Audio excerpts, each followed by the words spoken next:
Good morning student. आइए आज आप लोगों को एसएटिव कुछ दिन आप लोगों को बताया जा चुका था, ठीक है। एसएटिव के बाद अब नेक्स्ट नंबर में आपका जो टॉपिक है प्रेजेंट इंडेफिनिट टेंस का, वो आता है निगेटिव, ठीक है। तो एसएटिव में आप लोगों को हम बेसिक बात बताए थे, उसका फॉर्मूला बताए थे, रूल बताए थे, पहचान बताए थे, ठीक है। अब उसके बाद वाला जो आपका टॉपिक आता है वो आता है निगेटिव सेंटेंस, ठीक है। तो देखिए निगेटिव सेंटेंस में क्या होता है, निगेटिव सेंटेंस में आपका सबसे पहले हम देखने को मिलता है कि इसका रूल यानी बनाने का स्ट्रक्चर, ठीक है। तो इसका रूल क्या होता है, इसका रूल होता है सब्जेक्ट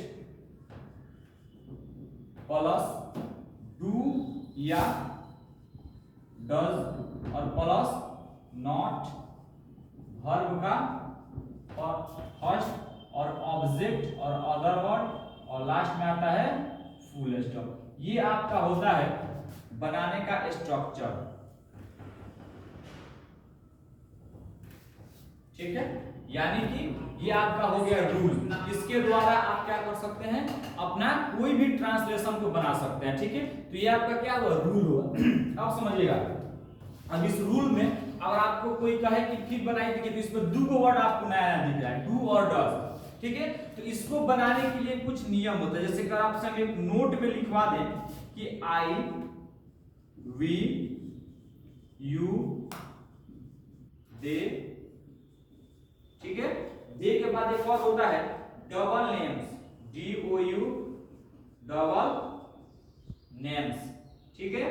और उसके बाद ही सी इट और फिर लास्ट में आता है सिंगल नेम, ठीक है, सिंगल नेम। तो इसका नियम क्या कहता है, इसमें देखिए, इसमें लगाया जाएगा अगर हम इसको डू बाय डज का इस पे प्रयोग करेंगे तो डू बाय डज में देखिएगा, देखिए डू बाय डज में क्या लगेगा, आई के साथ क्या लगता है, कभी भी आई के साथ कभी भी डू लगता है, वी के साथ डू, इसके साथ भी डू और दे के साथ डू, लेकिन फिर डबल नेम आएगा उसमें भी डू और बाकी जितना भी है सब में क्या लगता है, डज का प्रयोग किया जाता है। किसका प्रयोग, डज का प्रयोग किया जाता है, ठीक है। यानी कि आपका ही सी इट तथा सिंगल नेम अगर आपके पास रहता है तो उसमें आप किसका प्रयोग करिएगा, डज का प्रयोग करिएगा। लेकिन आई वी यू और दे अगर रहता है तो उसमें आप किसका प्रयोग करिएगा, तो इसका प्रयोग करिएगा, यानी कि डज का प्रयोग करिएगा, ठीक है। अब देखिए, अब इसमें आपको हम एग्जांपल बताते हैं, ठीक है, ठीक है। अब इसमें अगर मान लीजिए कि आपको अगर हम एग्जांपल देते हैं कोई भी, तो देखिए इसमें अगर आप एग्जांपल ले लीजिएगा इसी टेंस पे, तो एक एग्जांपल अगर आपको हम दे दें कि मैं घर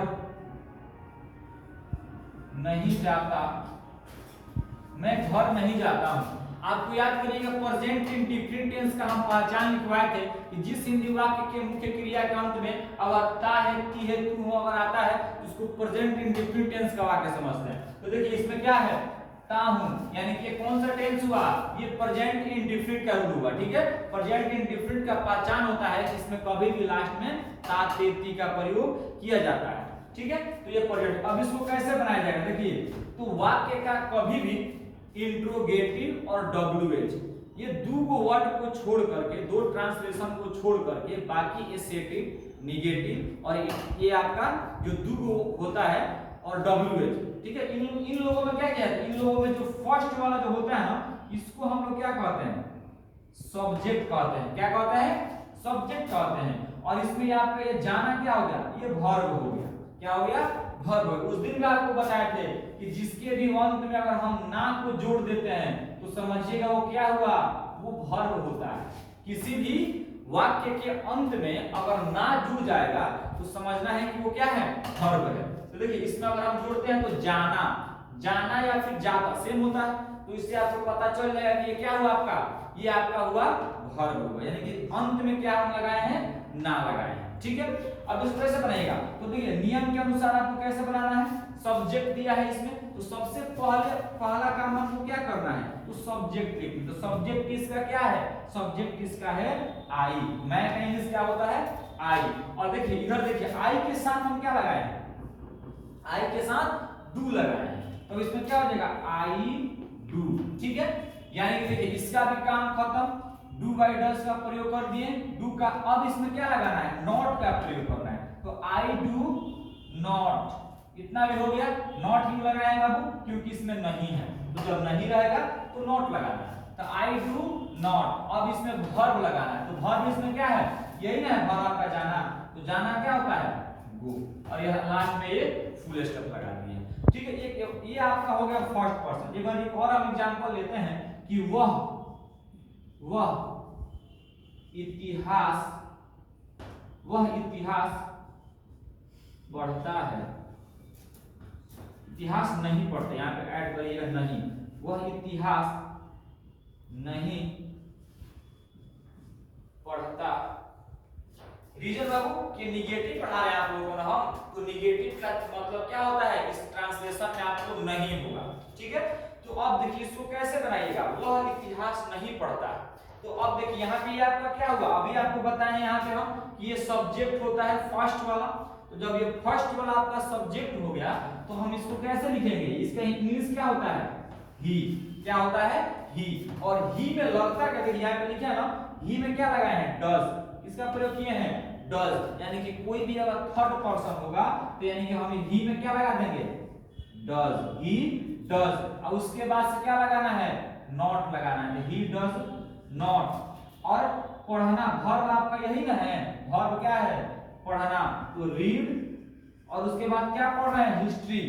तो रीड हिस्ट्री, और ये आपका फुल स्टॉप। ठीक है, तो ये आपका हो गया इंट्रो निगेटिव का दो एग्जांपल। यानी कि अब इसके बाद आपका कोई भी ट्रांसलेशन आता है कि वह जाता है, वह नहीं जाता है, वह पत्र नहीं पढ़ता है, वह घर नहीं जाता है, तो आप इस सब ट्रांसलेशन को इस पे बना सकते हैं। ठीक है, और इसका अगर आपको क्वेश्चन आंसर चाहिए तो आप इसका जो मेरा टेलीग्राम चैनल है उसको आर्ट्स क्लासेस बाय दीपक सर, उस पे जाइएगा। उस पे इसका पूरा क्वेश्चन हम डाले हैं पीडीएफ के रूप में। ठीक है, उसमें आप ओपन करके उस टोटल क्वेश्चन को आप बना सकते हैं। ठीक है, तो इसलिए आपको क्या करना है? इन सब क्वेश्चन को आपको बना लेना है। ठीक है, चलिए, तो ये आपका हो गया निगेटिव। ठीक है, यानी कि आपको एस्पेक्टिव बता दिया गया, निगेटिव बता दिया गया, और आते हैं इंट्रोगेटिव। ठीक है, समझिए, यानी कि अगर आपसे कोई कहता है इंट्रोगेटिव सेंटेंसेस कैसे बनाया जाता है, ठीक है, तो इंट्रोगेटिव सेंटेंसेस बनाने का तरीका होता है कि इसके शुरू में क्या रहता है? शुरू में क्या रहता है? ठीक है, अब यहाँ पे देखिए, अभी आपको हम बताए थे कि सब्जेक्ट क्या होता है? फर्स्ट वाला होता है, लेकिन यहाँ पे नियम उल्टा होता है। जो आपका फर्स्ट वाला होता है ना, ये सब्जेक्ट नहीं होता है। ये क्या हो जाता है आपको? ये हो जाता है आपका, समझिए कि प्रयोग, यानी कि सब्जेक्ट आपका क्या हो जाएगा? सेकंड नंबर, ये आपका सब्जेक्ट है। तो अब हम रूल पे अगर बैठाएंगे तो डू बाय डज में से कोई एक लगाना है सब्जेक्ट के अनुसार। ठीक है, तो सब्जेक्ट आपका क्या है? यू है ना, यू है सब्जेक्ट आपका। तो अब यू के साथ क्या लगता है? अभी इसके पहले वाला टॉपिक में बताए थे कि यू के साथ डू लगता है। क्या लगता है? डू। तो हम उसमें कहाँ लगा रहे थे? यहाँ डू लगा रहे थे ना, तो यहाँ पे डू नहीं लगेगा। अब ये कहाँ जाएगा? इस रूल के अनुसार पहले डू डज करेगा। तो यहाँ पे हम क्या लिख देंगे? Do you. ठीक है, अब उसके बाद क्या लिखना है? वर्ब। तो वर्ब इसमें क्या है? पढ़ना। तो do you read, do you read, do you read. और क्या पढ़ते हैं? अदर वर्ड आपका क्या है? तो डू यू रीड बुक। ठीक है, डू यू रीड बुक, और लास्ट में क्वेश्चन मार्क। ठीक है, उसके बाद से क्या आ जाता है? अगर सेकंड नंबर में अगर हम इसमें, ये तो आपका फर्स्ट पर्सन हुआ, सेकंड पर्सन, और थर्ड में कह दें कि क्या वह गीत गाती है? क्या वह गीत गाती है? तो कैसे बनेगा? इसमें आपका ऑब्जेक्ट सब्जेक्ट क्या हो जाएगा? ये वाला, तो हो जाएगा सी। सॉरी, इसमें क्या लगेगा? पहले इसमें लग जाएगा डज। क्या लगेगा? डज, और फिर लगेगा डज सी, और गीत गाना क्या होता है? सिंग ए सॉन्ग, और लास्ट में क्वेश्चन मार्क। यानी कि अगर आपको हमको जहां तक लगता होगा कि आपको इंट्रोगेटिव समझ में आ गया होगा, यानी कि अब आप आराम से इसमें क्या कर सकते हैं? इस सेकंड वाले को ऑब्जेक्ट मान करके और आराम से आप इसको बना सकते हैं। तो ये आपका क्या हो गया? ये आपका हो गया इंट्रोगेटिव सेंटेंस। और यहाँ पे कुछ दिए हैं क्वेश्चन हम, जो कि आप अपना से ट्राई कर सकते हैं। ये आपको अपना से ट्राई करने के लिए दिया गया है, तो इसको वीडियो को रोक करके और कॉपी पे लिंक करके इसको आप बना सकते हैं। ठीक है, आपको समझ में आ जाएगा। ठीक है, अब समझिएगा, अब इंट्रोगेटिव के बाद क्या आ जाता है समझिएगा, देखिए फोन करना। ठीक है।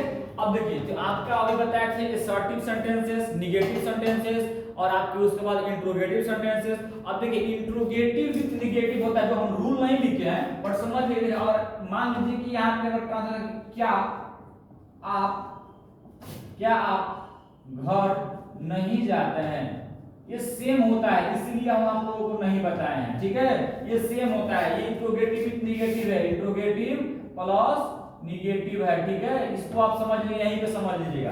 तो अभी आपको बताया था इंट्रोगेटिव में कि सबसे पहले सब्जेक्ट के अनुसार आपका अदर वर्ड लगता है, तो इसमें क्या लगेगा हेल्पिंग वर्ब, ये हो जाएगा आपका डू और ये हो जाएगा यू, डू यू। और फिर किसका लगता है डू यू नॉट, और फिर क्या होता है जाना क्या होता है गो टू, और फिर other word house, go to house. देखिए ये आपका क्या हो गया ये do you not go to house, ये आपका हो गया इंट्रोगेटिव विथ निगेटिव, ठीक है। तो इसका फॉर्मूला सेम होता है, अगर आप लिखना भी चाहे ना तो आप इसमें आराम से लिख सकते हैं। इसका रूल क्या हो जाता है, इसका रूल हो जाता है ये हो जाता है डू या डज प्लस सब्जेक्ट, ठीक है, प्लस नॉट V1 ऑब्जेक्ट और ये हो गया अदर वर्ड और लास्ट में क्वेश्चन। ये आपका हो गया रूल, अगर आप चाहते हैं तो इसको लिख भी सकते हैं, ठीक है।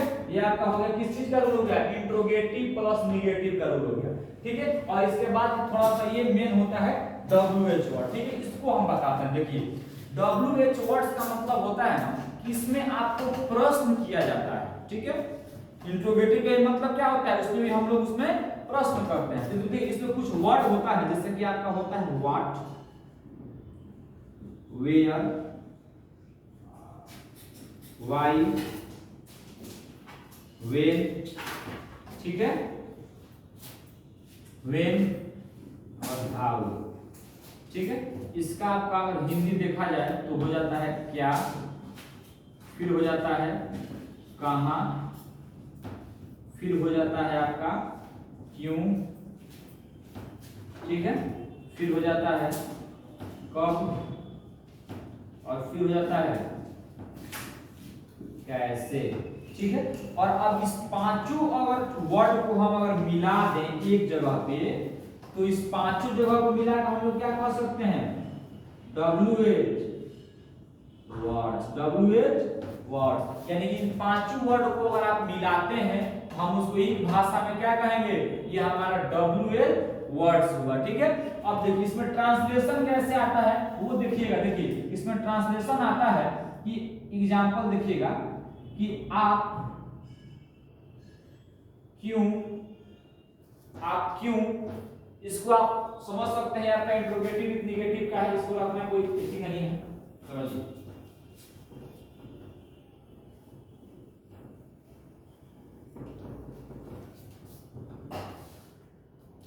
आप क्यों